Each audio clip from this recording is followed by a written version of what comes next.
来た来た来た。ほらほらほら続けていった。でかい。本日1枚目。あ、メスです。でっか。どうしてもこれをつけるとまあふわーっていう動きがカチッって言ったら止めてゆっくり言ったでしょ。今これカワキなんです。はい、ということでここはもうこだわって一体成形なんですね。指の腹で撫でるだけで切れるっていう。先がなかったから釣れたんだよ。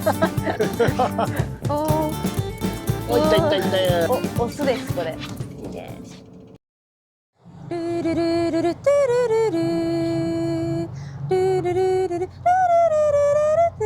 皆さんこんにちは、杉田千尋です。社長です。おはようございます。今日は神奈川県久比里の美之助丸さんからカワハギ釣りに挑戦します。今日は強力な先生に来ていただいております。島のアドバイザーの鈴木隆さんです。よろしくお願いします。はい、お願いします。おはようございます。今の時期ってカワハギ釣りどんな感じなんですか？ちょうどね今ね産卵の時期でちょうどオスとメスがねペアになってる時期なんですよ。大概ねセットで連れてくることが多いです。男の子はねやっぱね大きいんですよね。で女の子はバラバラですけど比較的やっぱり半分ぐらいですね、大きさ的に。まあ釣るのはメスの女の子の方がちょっと難しくて男の子の方がまあ結構簡単に釣れるかなっていう感じです。今回ちょっと鈴木さんとご一緒させていただいたのが、6月の2日に島野さんから新製品の発表がありまして、私の方にも新製品のタックルを送っていただいたんですよ。ただこうどういう場面で使うのかとかどういうところがいいのかとか釣果につなげたいのでせっかく送ってもらったいい餌をいいリールを使って釣り方を教えてもらおうっていう回です。あ、了解です。カワハギ釣りって1年の中で私例年だとやっぱ8月の1日の県崎解禁からスタートすることが多かったんですけど、これ今の時期この久比里からやってる方たちって何がこう楽しくてというか。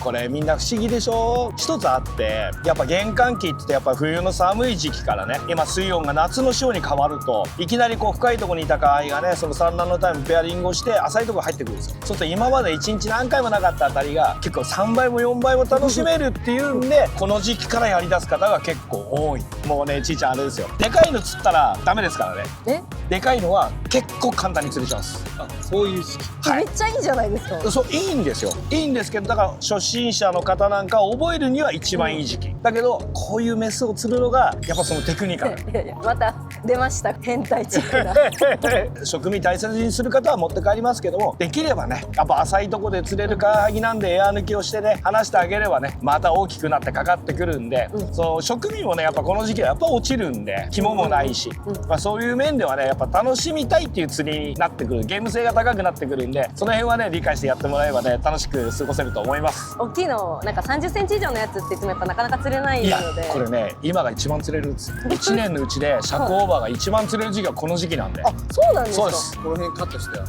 11月だし格好でバレるわ。この時期はね10枚釣って5枚尺オーバーっていうのが結構当たり前にあるんで急に大きいの来たりするとびっくりしてやり取りがちょっとやっぱ難しかったりするんでちょっと今日はそういったところも教えていただきたいなと思います。よろしくお願いします。お願いします。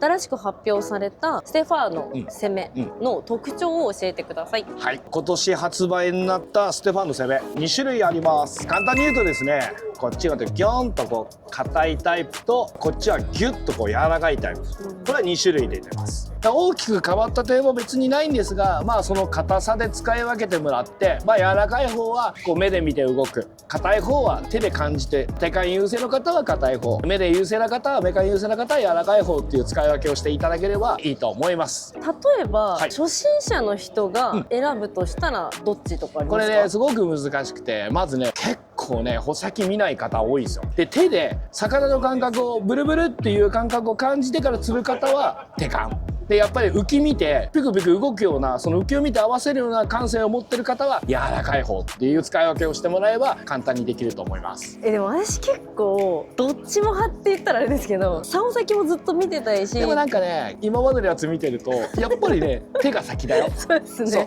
手で感じて多分かかったって言ってる時は穂先がビョビョンって動いてるなんかシーンをよく見るんでやっぱり多分最初に魚がいるなって感じてるのは手だと思う。今日私が使うのはどちらが、おお、ちいちゃんには硬い方を使ってもらいたい。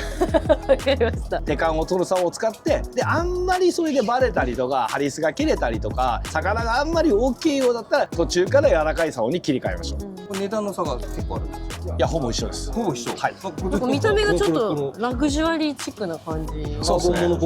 そう、まあ違うのはここがリアトリガーとこうフロントトリガーっていう2種類あって、これは横の釣りをすごく演出するために安心して投げられるっていう意味でリアトリガーです。でこっちは操作性重視、誘ったりとかっていう動作がしやすいようにフロントトリガーになってるっていう、まあ2種類ですよね。この SP って多分16に1回作ってるんですけど、まあ人気があってなかなかマイナーチェンジしなかったんですけど、シマノも結構いろんなパーツができたので今回はリニューアルしたっていうことで、まずここがこれ一体もんなんで、その手の感度を結構上げてある。だからさっき言った手感重視の竿になってるっていうことで、ここはもうこだわって一体成形になってるんですね。じゃあこれ売れちゃいますよ。これ売っちゃいます。こっちの方が売り切れちゃう。そうでもこれはマイナーチェンジなんで、前にもこれを使ってる方がいっぱいいらっしゃったんで、まあ、そのセカンドモデルとして人気はあると思います。リールも新しいスティールが出たっていうことなんですけど、そうですね。外観がまず見てもらうと分かると思うんですけど、この全長のハンドル長の長さが 51mm から 55mm、片っぽで 4mm、トータル 8mm 長くなってます。であとはこのクラッチの位置を見てもらうと分かると思うんですけど、結構新型の方高い位置についてます。でこれはねすごく便利で、ただ高いところについて指の腹、クラッチって大体みんな指でこう押すんですけど、これをね指の腹で撫でるだけで切れるっていう。こっちはやっぱ低いんで、まあ撫でただけじゃ切れないんですよ。まあ、無理して切ればいいんですけど、手がかなり下の方へ行ってしまうんで切りづらい。っていうことでここが大きく外見では変わってます。一つ大きな点は、普通ギア比が上がると重くなるっていうのがあるんですけど、このリールそれを改善するためにスプール径を小さくしてます。ハンドルが大きくなったことでギア比が上がったことでスプールが小さい、全体的なバランスは旧のスティーレよりも 6% 巻きが軽くなってます。なんで使っていただければ、一巻きすれば感覚はすぐ分かると思います。あとこれ投げるとバックラッシュしづらい。はい、マグネットブレーキ、まあ遠心ブレーキっていうのはついてるんですけども、その機能はね変わってないです。変わってないんですけど、やっぱり荷重がかかったりとか、今度は早く巻けるんでバックラッシュするのが怖いんで、今度感性がね今度小さくなった分だけ周りがいいんで、まあ、いつもよりも遠心ブレーキを使ってる方1個か2個余分にかけてもらえれば、バックラッシュはしなくて済むと思います。今日使う仕掛けを教えていただいてもよろしいでしょうか。はい、初めてやる方は、まあ、作らないで既製品の仕掛けを使うと、諏訪瀬 7.5 の6センチで、真ん中が諏訪瀬 7.5 の10センチで、これが縦糸の仕掛けになってます。であとは重りなんですけど、こういう形状で2つ投げ棚と底棚っていう形で2個出てます。で重りは今日はね船長さんの指示で25号っていうことなので、それに合わせて形状を変えてですね、うまく組み合わせて、で針質も、まあ、10センチあったり6センチあったり、どこに入れるかはもう好みの問題です。船長さん、今日よろしくお願いします。はい。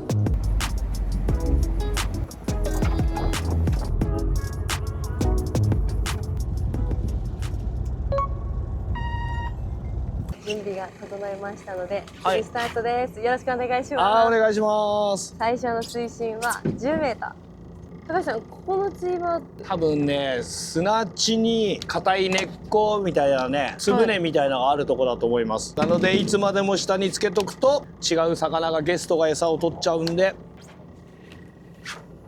カワハギ釣り久しぶりすぎる。あ、違う魚いっぱいいるよ、下に。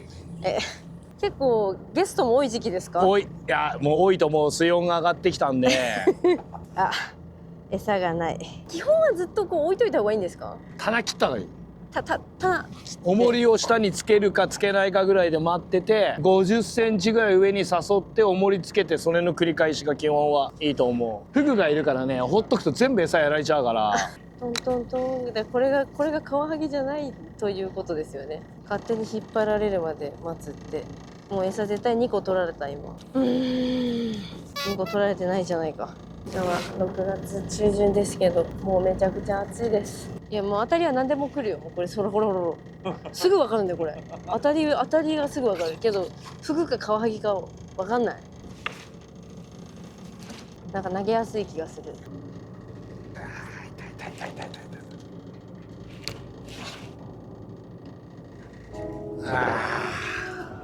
やっと釣れましたよ。あー、元気がいいっすね。やっぱ横に走るものもいい。おお、いいじゃないでよいしょ。すか。わやっぱでかい。うわ本日1枚目。ありがとうございます。今はどんな感じで釣られ今はたんですか？ね、投げて結構中重りも完全に這いつくばらしてで引っ張っていくまで待ってたような感じ。テンション抜いて釣ってたような感じです。結構誘って長く止めるっていう。聞いてた話と違うじゃないですか。そうでも難しい物はでかいじゃないですか。いやめっちゃいいサイズ。よかったです。これもね何枚か釣れれば全然 OK です。よいしょ。あ、さよなら。あ、帰っちゃった帰っちゃった。もう今の女の子だったから卵お腹いっぱい。こうやってやってると、こうブルブルってなんですけど、これは多分ね違うそのフグか小さいゲスト当たればね一発わかります。こういうのがやっぱいっぱいいるんで、だからもしそうやって待ってて餌取られるんだったら重り持ち上げてじっとしてた、重りをちょっと完全に持ち上げて、はい、でそこでゆするっすよ。そうそう優しくねふわふわふわって、そうそうそう。そんで止めてでゆっくり重りを下に連れてってポンってついたらいつまでも置いとくとやられちゃうから、そこで次誘った棚を切りに行く時に当たりがあればそこで待つ。はい。そこで一番当たりが出るんで。こう持ち上げる時にググッとかって言うんで、はい、それを一日丁寧にやる。多分さっきみたいに大きい魚だから見つければとことん餌3つ持ってっちゃうんで、どうやって見つけさせるか。フグがすげえな。やっぱり結構遠くに投げた方がいいんですか？まあこの時期はガチャって固まってるわけじゃなくて広く薄くいるから攻める範囲も広くなるんで少しは投げた方がいいかなっていう。バックダッシュリールはしないので、今のところ所作に関してはいつもよりも綺麗に見えてるはずなんですけれど、ちょっとまだ魚が追いついてきてない感じが絶対ね一日のうちにねいいとこ入るとバタバタバタって当たるとこがあるから、その時に集中してやればまず竿に慣れることが最初。今のところすごいいろんな当たりを感じてます。でその中で多分本命のカワハギが1回でも来てくれれば、あこの当たりがカワハギだねっていうのが分かるので、多分ねブルブルとかって言わないですよ。ふわふわふわっていう表現のがいいかもしれない。もう先がふわふわふわってカチッて手感できてふわふわふわっていうのが大体カワハギ。カワハギの当たりの出方とかその感覚ってやっぱり竿を変えるとちょっと変わりますか？竿がだから柔らかいの使えばそのふわふわがでっかく出て、その代わり最初のカチッっていうのが弱くなる。さっきのメスだったんですか？あれ女の子。あれでもあんなでかいんですか？でかい女の子がいるうちはまだ刺してない。あれが釣り切っちゃうっていうか刺し終わっちゃうと餌食わなくなるとこう小さくなるメスがね。それ釣るのがこういうのが面白い。ってなるとまだその時期じゃない。多分終わってる個体もいるんですよ。オスって何回も刺すから大体大きいメスから刺し終わって小さいメスが最後刺すっていう感じなんで、まだまだこれからです。次こそいけー。もうヒュッておお危ねえ。やっぱり周りを見ると皆さんしっかり誘ってる方が多いですね。後ろだになかなか厳しいっすな。潮がね後ろになっちゃってるよね。今は右の後ろから左の前。ほら見て、すごいバックラッシュしないねこれ。しないリールすごいね。ビヨーンって。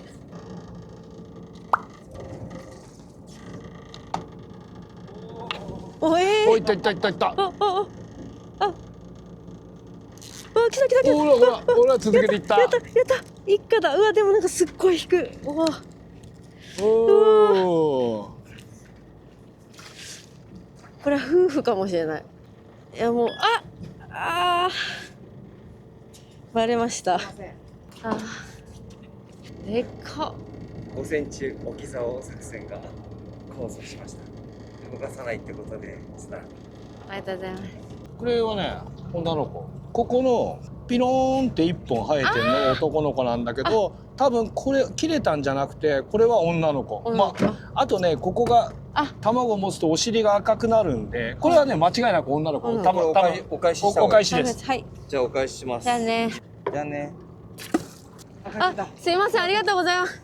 私はちゃんと陸に上げる前に返したから。今どうやって？あ、じゃあ見てたわ。いや、いいですそれ。置き竿にしいや、て。いいですいいです。もう求めてなかったわそこ。釣れてるな。ちょっと待って、もう本当に右側で釣れてないのが私だけ。高橋さん、シロギスが釣れました。それ釣れればカワハギは絶対釣れるよ。釣れるのが難しい。すごいガリガリガリガリって咲いてるあたりが来る。いや、面白いのが竿先は全然動いてなくてもこう手に来るんだけど。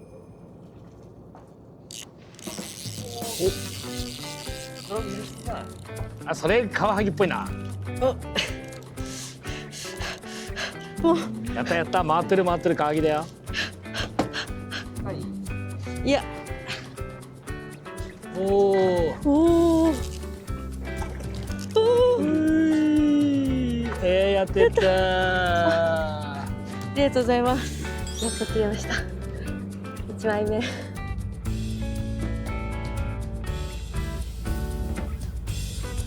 これ女の子。早く返してあげないと。今ちょっとそこで待ってました。すいません。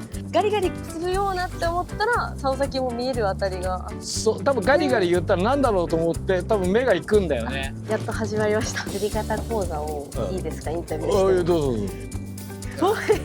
ちょっと待ってください。教えてもらおうと思ったら釣れちゃいましたみたいな感じでした。釣ってる。今ね、先がなかったから釣れたんだよ。あ、これ男の子2本ある。あ、珍しくないですか。そう、これ男の子。今日はなんか女の子の方が大きいですね。あ、そうですね。うん。まあキープするなら男の子。まだコンディションがいい。お腹がまだぺったんこじゃない。でもね、もうお尻が赤くなってるから。本当だ。そうで、傷が入ってるでしょ。あ、本当だ。これね、要するにスポーニングの時にオスとメスと噛むんですよ。で、これがヒレとかが最終的にはボロボロになっちゃうの。まだ綺麗なんで、これはまだ全然大丈夫。未来のために。はい、未来のためにまた来てねって。あ、書いてた。ああ、やっぱり当たり出してる人と出してない人の差があるわけですよ。でもこの時期はやっぱ朝言った通りあんまり動かしてもダメ。その新しい場所に流れてった時にやる気のやらずと出会った時の方が食うんで、逆に動かしちゃうと隣に行っちゃう時もある。なんていうかですね、先生がそう朝一であんまり動かさないっておっしゃってたじゃないですか。でも私からするとですよ、すごい動かしてるように感じるんですね、見てると。だからもしかしたらそのベテランの方というか上手な明治の方の誘ってない、誘ってるとちょっと差があるかもしれないので、まあできればもし完全にベタ止めにするなら重りは絶対切ってた方がいい。そこから重りは離してた方がいい。少しだけですか。少しでいいです。あ、じゃあそれで言うとさっきの社長の5センチだけ切ってますっていうのは正解。なるほど。ただその魚によってこの時期はそれがいいです。でもやっぱり魚がやる気になっちゃうとあれをやると全部餌だけなくなっちゃう。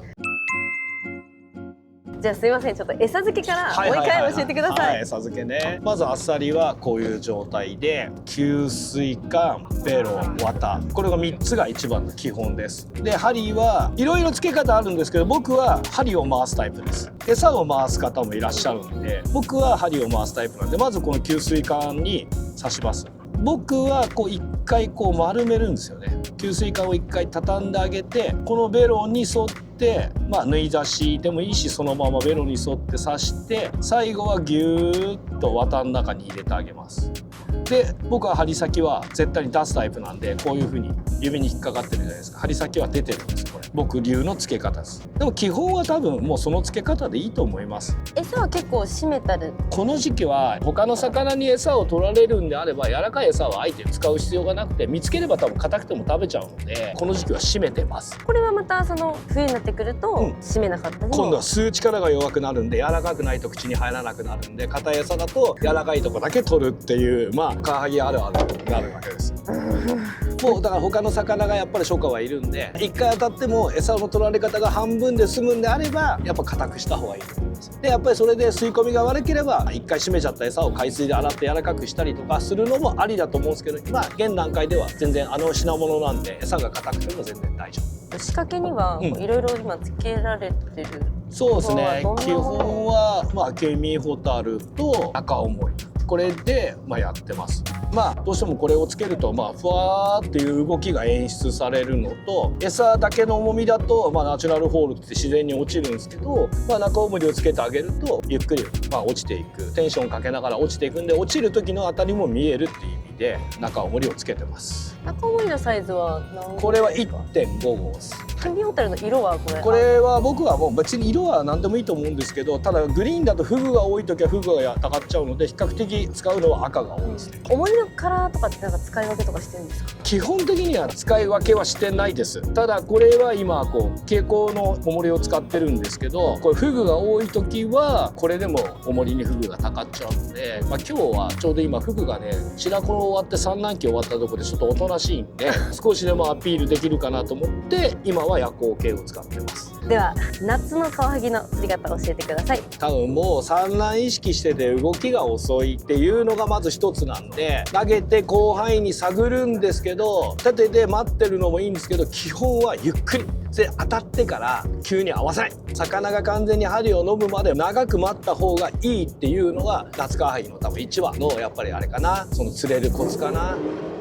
これも長く待ってるんだけど、一応ただ待ってるだけじゃなくてちょっとね重り10センチとかぐらいをふわふわさせて、でポンってつけてから、中重りをこう落下させてる間の当たりを見てる。でここで多分ゲストが当たっちゃったらもう一回仕切り直してゲストを追い払ってからまた違う場所に道具を落として、カワハギだけの当たりだけ見つけてかけに行くっていうのが今当たったけど、これは多分違う魚です。おお、カワハギだ。待って、これはカワハギでしたね。先生。バレちゃった。バレちゃった。今のはね、僕はあれですね。もうカワハギじゃ違う、フグ。フグです。フグです。今ね、ちょっと切れ方がスパッて切れてないから、もしかしたらカワハギだったかもしれない。重りが着底したらまず重りをちょっと切って、ちょっとね重り2個分ぐらいかな。今はそんな感じで当たってきたんですけど、で誘い終わったら重りをポンってつけて、ここから今中重りついてる、これをゆっくりこう下に向かって落下させて、今落ちてる最中です。で慣れてくると落ちきったら、これ今落ちきってるんですよ。落ちきったら他の当たりがない時はゆっくり引き上げて、でまた上でこう誘ってあげて、でまた下ろして重りをつけに行ったら中重りだけをふわーっと落としてって、たまに中重りだけこうやってゆすってあげる。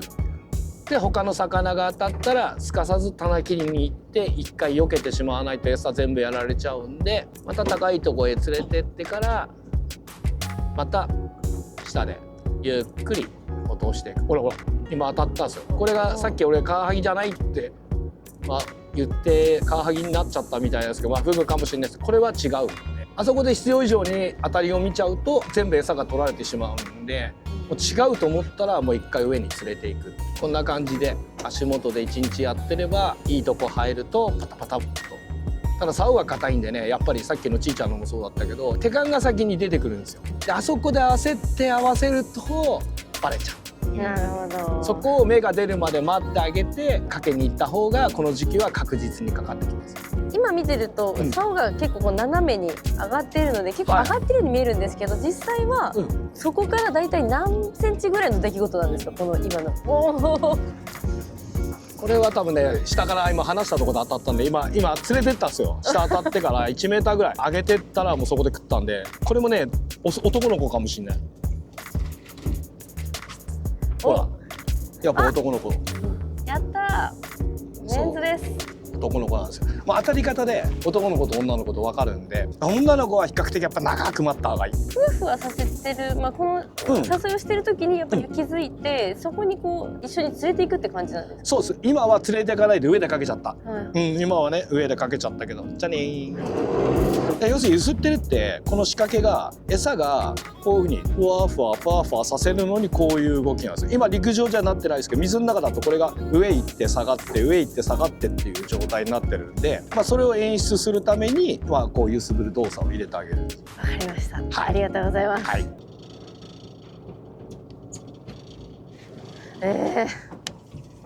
無理。なんで。今カワハギだったね。外れちゃった。かけが甘いんだよ。悪くないです。戻ってる。戻ってる。戻ってる。戻ってる。戻ってる。やった。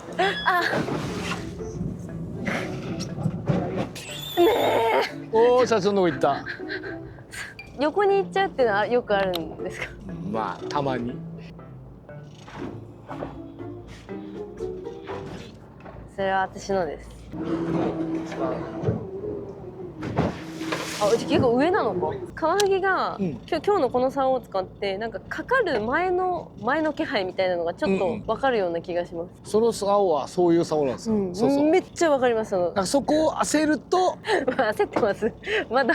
もうね本当にね食い上げするぐらい待ってもいいと思う。慣れてくるとね針がね口の中に入ったあたりがわかるようになるから。はいはいはい。じゃあまだ早いってことですね。多分早いと思うちいちゃんそれ。だからもうギって言ったら待ってないでちょっと持ち上げてググって入ればよくわかる。いやそれで持ち上げるんですよ。ゆっくりゆっくり。で食わなかったらまた下げて。食わなかったら下げる。下げる。止めて待っちゃダメ。はい。うわでも楽しい。なんかいるっている。持ち上げて。あれそうでかかった。やった。これちっちゃく上げる。そう。今のが硬い竿の理想なかけ方。先生これしかもメンズです。メンズ？ああそれ女の子だったらもっといいんだけどな。じゃあとはあれだな目指せ尺オーバーだな。大きいやつを。大きいやつ。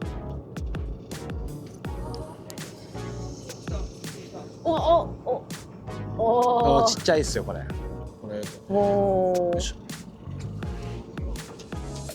これも女の子。なんかモテモテですね。女の子楽しい。男の子は多分うちらはよく自爆って言うんですけど勝手に針を食っちゃうんですよ。女の子はこっちからかけてあげないとかからない。レディーファースト的な。そうなんですよ。でもね理由があるんですよ。お腹に卵が入ってるから一気に餌を食べられないんですよ。胃袋を圧迫してて。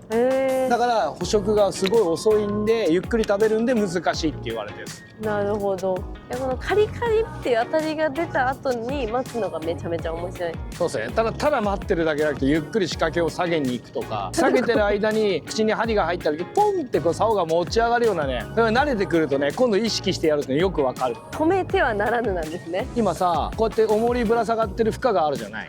で魚がかかると重りの負荷が少し変わるわけですよ。そうすると曲がってる穂先がポンって戻るような感覚が。その時にスーッと持ち上げればかかる。大きい魚ほどそれがもっと分かり。カリカリ。いやもういいよ。いやカリカリしてた。でね今ねちいちゃんねいいよって言った時にパンって合わせてんじゃん。合わせない方がいい。そのまま乗っけてリール巻けばいいっす。聞き合わせ乗せ合わせ聞き合わせ。待って3回ばらしてる。そのね竿の揺さぶり方も魚がすげえ興味を示す揺さぶり方と嫌だっていう揺さぶり方とあるんです。それね多分ねちいちゃんのやってるのは嫌な方。だから止めてた時に当たりが出る。そうなんですよ。重りだけを竿に乗せるっていう揺さぶり方をする。今そこにあるんですけれど。ちょっと持ち上げてみな。そうで持ち上げてそこの揺さぶり方がね慣れてなかったら手をね前にしてもらう少し。そんな前じゃなくてこのロゴのあたり。そう、それでそこに押さえておいてこっちの手で揺さぶる。こうやってお酒だけでゆっくり上げていったりで当たりがあったら止めて下げていく。ゆっくりでポンポンポンポンって言って「はい」って言ったらもうスーって持ち上げればかかっちゃう。上にこう上げていってもいいけどそんなに高く上げる必要は今はなくて下から30センチぐらいまでそれをまた揺すりながらこうやって下ろしてってでカチッって言ったら止めてこれ言ったでしょ今これから上げる。はい、先生これ私つったりやってない。おおやったやったー。先生その拍手は喜んでいいでしょうか。いいね。でねこれかかってるところも見ると分かるんだけど横にかかってるでしょ。これが一番理想。そうなんですか。これが真正面にかかると刃が当たっちゃって針がダメになっちゃう。で食って横に加えて逃げる時にこの勘抜きっていうところにかかるのが一番理想。これが一番バネな。先生に釣ってもらいました。いやありがとうございます。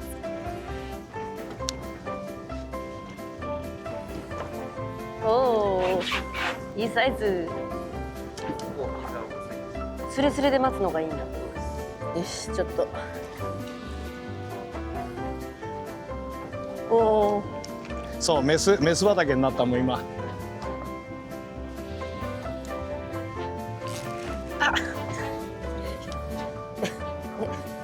違ったかな。いやなんかいるな。これ多分いるな。あ、やばいやばい、また合わせちゃった。あ、負ける時に巻いてこないとバレちゃう。おい、やった。これはメスです。4枚目です。はい。枯れてる。来た。社長は置き竿で好調です。いいサイズ。メスです。これさっき血がつったやつじゃないの。いいね。でもなんかやっぱ全部いいサイズですね。さあ、ほい。やった。これカワハギじゃないですか。いや先生すみません。何だった？これはカワハギだよ、カワハギ。カワハギ赤くないですか。こういうのもいるんですか。カジメの中にいるやつは赤い。カジメ海藻ですか。そう。赤いカワハギが。それね、全部少なくなったの。一時より昔は希少価値高い、今いないよあんまり。やったー。しかもオスですね。君はレアキャラだから海に返してあげます。5枚目です。釣り始まって3時間半ぐらいが経ちまして、私も社長も5枚です。カワハギだ。よいしょ。男の子。ありがとうございます。いたいるね。余しちゃダメだよ。先生、余しちゃうんですけど。余しちゃうとね、次がないんだよ。いや、ちいちゃん、竿取り替えるか。はい。では11時になりましたので、竿を柔らかめの方に変えてみます。高橋さん的には今日の状況にはこっちのが合ってるかもっていうことです。確かに全然飛ばなくなっちゃった。先生、竿を変えても釣り方は変えずですか。そうです。メカンを味わってください。はい。さっきは固めの竿で手カン、今度は竿先をよく見て目で釣ります。ちょっとわかるかな。いったよ。やったー。うわ、いいサイズ。どう、ちいちゃん、メカンは。すぐ分かりました。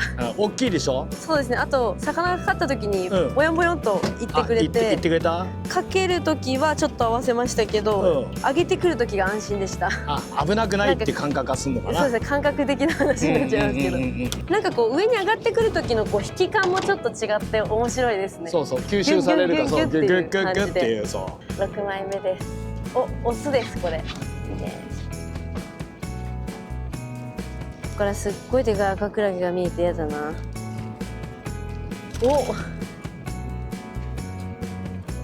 静かに釣りますね。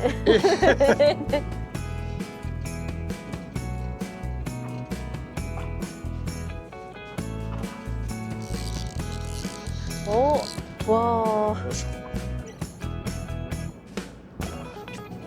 連チャンじゃないですか。引くおい。なんと。うわ、来たか。もったいねー。その誘い方は柔らかい竿になった方がちょっとこう強めに誘うんですか。そうです。やっぱりダイレクトに動かないじゃないですか。硬い竿はやっぱりダイレクトに動いちゃうんで、動かしすぎがあると思うんですけど、柔らかいのって結構動かないんで、結構デカめに誘った方がいいです。柔らかい竿はやっぱり仕掛け動かすには硬い竿の本当に倍ぐらい、持ち上げる高さもやっぱり大きく上げないと竿が曲がっちゃう分だけやっぱり仕掛け動いてないんですよ。なんでやっぱり柔らかい竿の場合は結構大きく動かしても、硬い竿でちょろっと動かした分と全く同じです。硬い竿だったら1センチ動かせば1センチ動いてるんですけど、柔らかい竿はやっぱり20センチ動かしても実上は2センチとかしか動いてないんで、そこを頭に入れて組み立てないとやっぱ難しいですよね。当たんなくなっちゃったな。はい、餌も取られてないです。そう、当たんなくなっちゃった。他の魚も。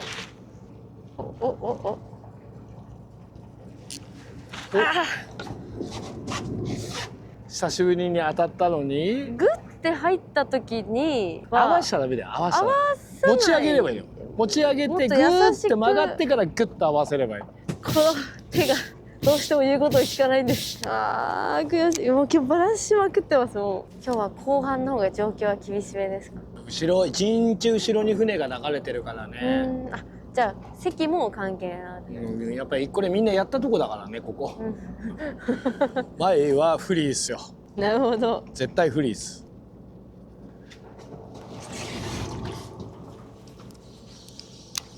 おお、めっちゃいい引き。久しぶりにうわ、バレた。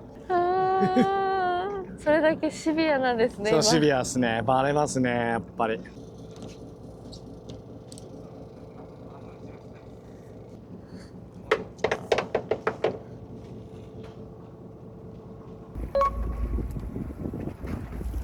この今下浦沖に来て、釣り方はまたここで変わりますか？ここはね、下浦っていうよりも伸びに近い方だよね。ここはね、そのスポーニングの時によく魚が集まるとこで、下がね、砂地にね、たまに大きい岩があるようなところで、その岩の縁に結構いるとこが多いんで、ガリって言ったらそこで長待ちっていうのが大体基本の釣り方かな。ガチガチのすってんぺんに行ったら中で、その前の砂地の時は下へ置いてた方がいいかもしれない。あ、痛い痛い痛い痛い痛い痛い。痛い痛い痛い痛い痛い。うちも作るのもいいし。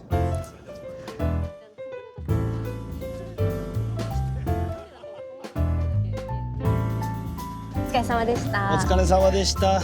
もうすごい楽しかったです。新しい竿もリールも感度もすごい良かったですし、今まで自分が感じてた当たりとかってその後のことだったんだなっていうのが分かりました。いや、前当たりっていうのを取れるようになったってことね。自分的にはすごいちょっと成長につながったかなと思いました。良かったです。まあ全般はね結構良かったですけど、やっぱり後半ね下浦に来てから潮も止まっちゃったし、魚もちょっと小さくなっちゃったんで難しくなったんですけども、でも結果的にはこれが那須川萩なんですよ。いいとこ入れば大きいのバンバン釣れるし、渋くなっちゃうとねやっぱ釣るのが難しいっていうのが那須川萩なんで。那須川萩ってそんなに釣果のばらつき出ないんですか？出ないですね。ただね、川萩って面白くて、この魚は一年中釣れる3分の1はこのパターンなんですよ。だからね、このパターンだとやっぱり結構皆さんね釣れるんで、これからこのパターンが終わって、最盛期になって小さいのが数釣れるようになると差は出ますけど、またそれはそれなりにも面白い。ぜひねこれからやる方もやってもらいたいと思います。今日ねやってた釣りで最盛期もいけます。ただ誘ってる速さが速くなるだけです。基本的には何も変わらないですね。ただもう餌が取られてしまうんで、動きで早く誘えば初めてやる方とかでも全然楽しんでもらえると思います。剣崎の解禁もありますので。そうですね。はい。次回剣崎編でよろしくお願いします。よろしくお願いします。今日はありがとうございました。ありがとうございました。なんだかな。難しいけど楽しい。それが夏川萩。ご視聴ありがとうございます。ちーちゃんフィッシングクラブでは関東メインフィールドに日本全国四季折々の船釣りを発信しております。この動画が面白い、また見たいと思ったらグッドボタン、そしてチャンネル登録よろしくお願いします。インスタグラム、フェイスブック、ツイッターもやっておりますので、そちらもチェックしてみてください。また釣り場でお会いしましょう。またねー。